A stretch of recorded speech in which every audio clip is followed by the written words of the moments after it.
Good evening, Learning Channel. My name is Ghon Eckley. I am a chili cook from Frederick, Maryland. I was contacted on Friday when my voice sounded a lot better.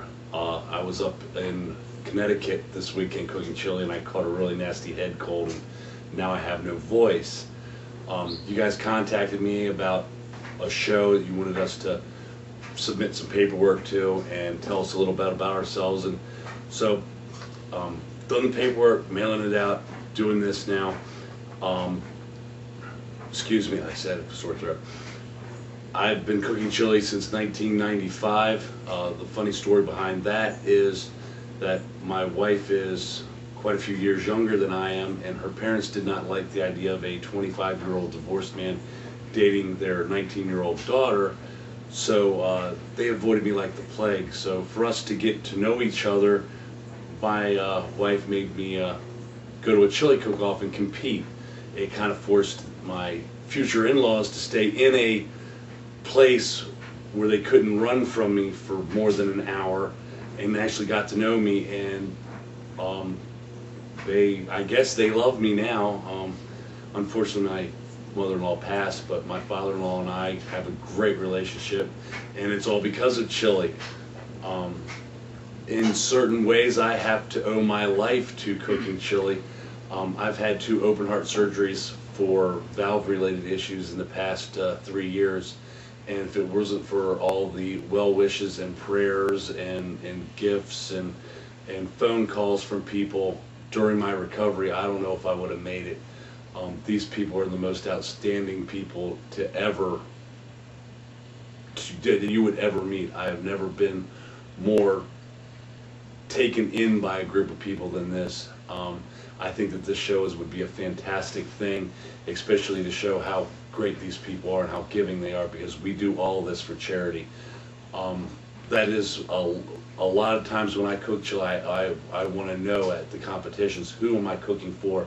What's the competition? What's the charity that's making, that we're working for this one day to give to them? I've cooked at some of the biggest cook-offs ever. I've won a little bit of money, nothing to write home about. I consider myself fairly good. Not an expert yet, but like I said, I've been doing it for 13 years, and I'm very competitive at it. But I'm also very helpful. I try to help people that are just getting into it. I try to promote it. And I love to joke around and tease people, especially some of my fellow chili cooks. I like calling their chili, spaghetti sauce or taco meat. It's kind of my thing, because as you can see, I like to talk, and I have a really good sense of humor about it, because it's you only go around once, and I'm here to enjoy every minute of it. So just now you know who I am. Why don't you pick a phone and give me a call? What do you think? All right then. All right, John, I'm going to ask you a couple questions. Sure. Tell me about your first cook-off. How'd you come up with your recipe? My first recipe was given to me by my wife as a generic recipe that all it said was use a few tablespoons of dark chili powder, use a few tablespoons of Mexican chili powder, use a few tablespoons of Texas chili powder, and a few tablespoons of this and that. So I just went to the store and bought a bunch of stuff like McCormick's and threw it in a bag, mixed it all up, and took it to a cook-off, and I placed 10th. While I was at that cook-off, somebody handed me a catalog to a spice company that a lot of people use, and when I showed it to my girlfriend, who is now my wife, and said, "What's this all about?" and she just had this little coy little smile on her face, and said, "Oh, that's where we buy all of our competition spices. We don't buy anything from a grocery store." So that was kind of a kick in the pants. I ordered my stuff, and 2 weeks later it came in. I mixed up some spices, and I won my very next chili cook-off. So, back at ya. Non-chili related, what's your greatest achievement? My greatest achievement would probably be watching the birth of my 3 children. I think that is, and surviving 2 open heart surgeries. I really and blessed. How many tattoos do you have? I have 8 tattoos. And which one's your favorite? My favorite tattoo is the one on my forearm. It's a tribute to my grandfather. It's too long a story to get into, but he was probably the greatest man I've ever known. There's 3 dogs on the floor around you. Which one's your favorite and why?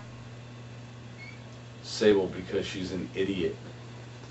And she's trying to knock over the tripod right now. Do you have a tattoo of Sable? Negative. Would you get a tattoo of Sable? No. Tell us something else funny about yourself. I have no front teeth. That's pretty funny. It's not funny how it happened. Oh, and my name is spelled G-H-O-N, and it's pronounced John. So yeah, it's very interesting. But for 40 years, you guys haven't had to deal with it. What is your occupation? I'm an auto technician. And what's the best thing about being an auto technician? Working with my hands. I love working with my hands. And what's the worst thing about being an auto technician? Customers, because they think that we're all a bunch of money-hungry fools who are lying to them and cheating them. And who's asking you all these questions? My lovely wife. And what do you love about your lovely wife? Her beaming personality and how she's been beside me for the last 10 years of marriage, and she's helped me through 2 of the roughest times of my life with my 2 heart surgeries. And so, is your wife also going to be doing one of these interviews? Oh, I'm sure she will be. And what happens if TLC picks her and not you? Oh, I'll be mad, but that's okay. I'll begrudgingly be teasing her in the background. The background where? If she makes it on at the World Championships. Or maybe that big rub-in will be when I beat her this year. Oh, you're going to beat me, huh? Oh, yeah. Who's made it to the final table? It's the first time for everything. There is. Anything else you'd like to share about yourself? There's another video of me with my real voice on YouTube that you can look up, and I'm sure my wife will attach that address as well when she sends in the application. I'm going to put this in the same YouTube account, so it'll be there too. And I am a budding photographer, so if you need any photography help, just give me a call. Anything else you'd like to add, Mr. Eckley? To all the other people that are my friends that I heard talking about this whole TV show documentary thing this weekend, good luck to them too. You're going to need it because I'm the man. Thank you, Bye-bye. Mr. Eckley.